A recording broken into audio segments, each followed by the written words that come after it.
Good morning, welcome back. So this is a reading from Matthew 18. At that time the disciples came to Jesus and said, "Who then is the greatest in the kingdom of heaven?" And he called a child to himself and set him before them, and said, "Truly I say to you, unless you are converted and become like children, you will not enter the kingdom of heaven. Whoever then humbles himself as this child, he is the greatest in the kingdom of heaven. And whoever receives one such child in my name receives me. But whoever causes one of these little ones who believe in me to stumble, it would be better for him to have a heavy millstone hung around his neck and be drowned in the depth of the ocean. Woe to the world because of its stumbling blocks, for it is inevitable that stumbling blocks come. But woe to that man through whom the stumbling block comes. If your hand or your foot causes you to stumble, cut it off and throw it from you. It is better for you to enter life crippled or lame than to have 2 hands or 2 feet and be cast into eternal fire. If your eye causes you to stumble, pluck it out and throw it from you.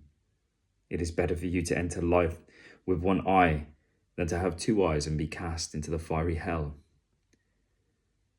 See that you do not despise one of these little ones, for I say to you that their angels in heaven continually see the face of my Father who is in heaven. For the Son of Man has come to save that which was lost." What do you think?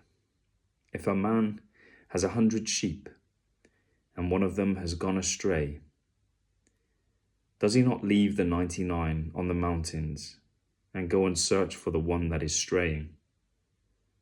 If it turns out that he finds it, truly I say to you, he rejoices over it more than over the 99 which have not gone astray.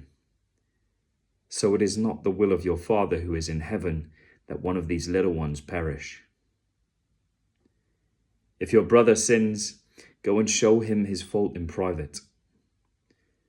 If he listens to you, you have won your brother.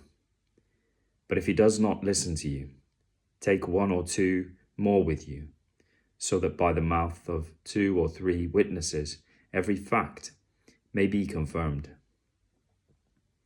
If he refuses to listen to them, tell it to the church.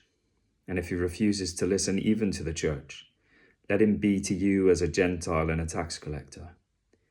Truly I say to you, whatever you bind on earth shall be bound in heaven, and whatever you loose on earth shall have been loosed in heaven. Again I say to you, that if 2 of you agree on earth about anything that they may ask, it shall be done for them by my Father who is in heaven.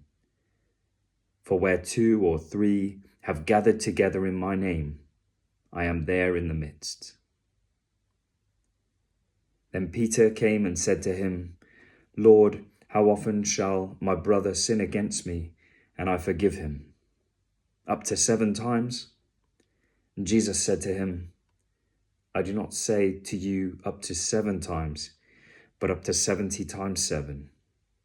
For this reason the kingdom of heaven may be compared to a king who wished to settle accounts with his slaves. When he had begun to settle them, one who owed him 10,000 talents was brought to him. But since he did not have the means to repay, his lord commanded him to be sold, along with his wife and his children and all that he had, and repayment to be made. So the slave fell to the ground and prostrated himself before him, saying, 'Have patience with me, and I will repay you everything.' And the lord of that slave felt compassion and released him and forgave him the debt. But that slave went out and found one of his fellow slaves who owed him 100 denarii. And he seized him and began to choke him, saying, 'Pay back what you owe.' So his fellow slave fell to the ground and began to plead with him, saying, 'Have patience with me, and I will repay you.' But he was unwilling and went and threw him in prison until he should pay back what was owed. So when his fellow slave saw what had happened, they were deeply grieved and came and reported to their lord all that had happened. Then summoning him, the Lord said to him, "You wicked slave, I forgave you all that debt because you pleaded with me. Should you not have had mercy on your fellow slave in the same way that I had mercy on you?" And his Lord, moved with anger, handed him over to the torturers until he should repay all that was owed him. My heavenly Father will also do the same to you, if each of you does not forgive his brother from your heart. Thank you so much for listening.